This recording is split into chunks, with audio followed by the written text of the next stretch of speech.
Yeah. We Black didn't do a girls. lot of things, but I think that just speaks about, Coach Staley as a Mhm. person. A lot of people want to be her, or a Mhm. lot of people want to be in the footsteps that she in, and just she don't care what you say Mhm. about her. She don't care how you view her, and I think that's what I like about her. Like you Mhm. can say whatever about her. You can say she's short. You can say this, that, and the third. But guess what? She gonna walk in her truth, and she gonna walk in her skin. She gonna walk in her light, and she gonna keep shining. And I think that's what matters the most to young women like us when we're watching her because she's so inspirational. Like I'd be like, how Yeah. do you handle the things that comes your way? Like you're powerful. Like all these people don't like you, and I see Mhm. that. Like people do not like her, and she be like, Mhm. you think I give a like a you think she be cussing, but Mhm. you think I give a SHIT A or fuck whatever? Raven. Yeah, there you go. Yes. Yeah. Yes. So I'd be Or like, shit. Yes. yeah, there you go. Yeah. Yeah. Yeah.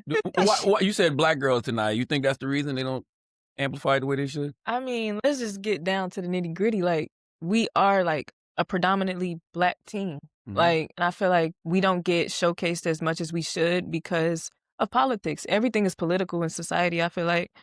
So we may not get them as much shine as other teams or stuff like that. But I mean, we like she said, we are a reflection of our coach. Like at the end of the day, like we don't care what nobody say about us because our coach don't care. Mhm. And I feel like it starts from up top, and we kind of try to reflect that. Especially, like they said, they didn't think we was gonna make the national championship game. So, I mean, just staying focused on what's in that locker room and what's in front of us, and just building that sisterhood. I feel like that's what brings us close, and we can block out all that.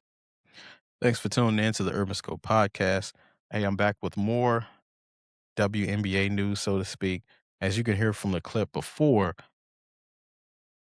very honest commentary from Raven Johnson, and she was with Tanaya Latson as well, a former South Carolina teammate and former high school teammate on the Breakfast Club, and they broached a bunch of different topics, and she brung up Coach Staley and the hate that is surrounding Coach Staley and how she doesn't really care about it because at the end of the day, you have to just put your head down and keep working because people are going to dislike you for whatever reason.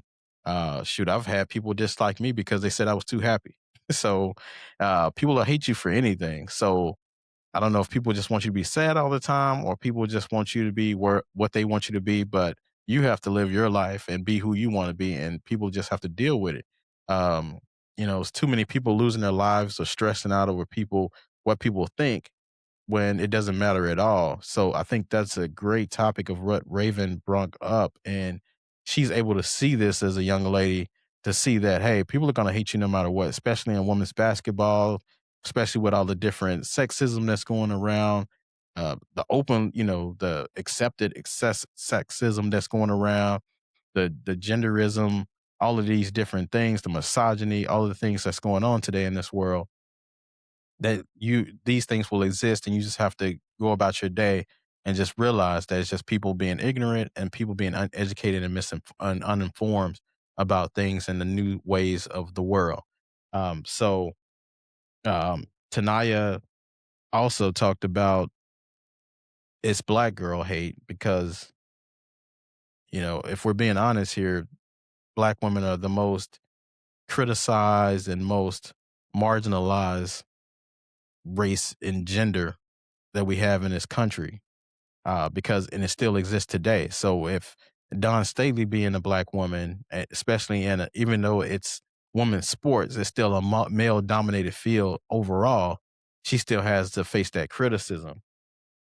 Because if Dawn treated Geno Auriemma like Geno treated her, then she would have been excoriated in the media, which Geno did get some of that. But for the most part, he did a half apology and everything was just swept under the rug. But if Dawn did that, then she would have had to do a press conference with a public apology. Gino just put out a statement and left it the way it was. But post game after the incident, he said what he said, and he left it there. And I think that was his true feelings. That apology was forced, and it seemed like his staff made him do it, or the university made him put out some kind of apology. Because apology addressed the team, sorry for what he did to the team, and not Don specifically, because he didn't do anything to the team. It was Don specifically, so the apology should have been that way. But he was able to circumvent that apology and escape accountability. Um, and kudos to Don for being a bigger person and just saying, hey, I'm just ready to move on past this. And, Gino's a great coach. And, she said all the right things. But I think it was just a disservice to her for them not to make him apologize in a better fashion, especially when the the the the situation was so big and it happened at the wrong moment. Instead of us talking about how great South Carolina was against UConn, we're discussing Geno and his antics. And I think that affected Dawn a little bit in that championship game. She didn't seem to be all the way there. So I think it was still on her mind in a way because it is a major issue, especially you have the biggest coach in women's sports addressing you and just treating you that way. It messes with you mentally, and I think it messed with their game plan, and I think it messed with ultimately their performance in the national championship game against UCLA. I think Gino did not only a disservice to her but their team because it created an unnecessary distraction that they had to deal with, and I think it ultimately affected them anyway. But I think Don has become a staple in South Carolina, and people hate that because you're not in a big market like UCLA or um, Florida or Texas or one of these big time New York. You're not in one of these big time markets, but you're creating a pipeline in South Carolina that doesn't have necessarily the best resources, the best attractions, and these things like that. So you're creating something and then you're creating a pipeline to the WNBA as well. So they're seeing her as a threat to Geno. So I think sometimes the hate comes from that. But I also think one of the biggest things is the hate for Dawn is because she has a career similar to Dion's because she was a great player and she turned into a coach and she's getting all these great recruits and people think they were given these opportunities and they didn't deserve them. But if you look at the careers of Dawn and Deion Sanders, it's kind of similar. Dion started off at Jackson State University, HBCU, and he ended up going to Colorado, which is another smaller program, but it's at least D1. Then you have Don, who started at Temple, which is a low D1, and going to South Carolina, which was a mid-majors or a high D1, some could say. So they didn't necessarily just get thrusted into these D1 schools. They worked to these spots and they played the game, so they have a different perspective than most. Because Gino didn't play basketball; he just coached. Some can say he was given an opportunity. So you have to look at it a different way.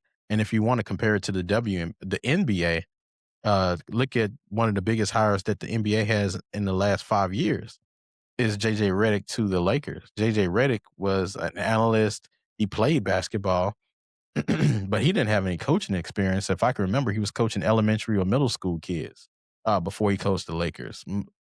Some people can say he was privileged to have that opportunity, but they don't really talk about that as much as a Don Staley or Deion Sanders because they want to say, well, what coaching experience they have. I said, these guys been coached for decades and they were able to turn what they see into being able to coach it.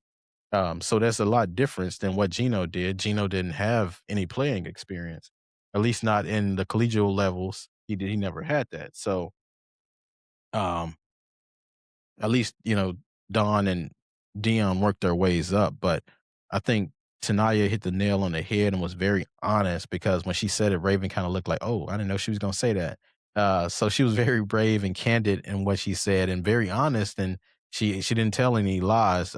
It's a very marginalized population with Black women, especially in sports and being just anything in America, especially now in the times that we've been living in over the last 10 years, more so um, over the last decades. This last 10 years has been pretty crazy. The accepted racism and all the isms that you can think of. People are more empowered by the system that we're in or the system that we were given to. So tell me your thoughts about Coach Staley and the hatred surrounding her. And until next time, I'll see you next time.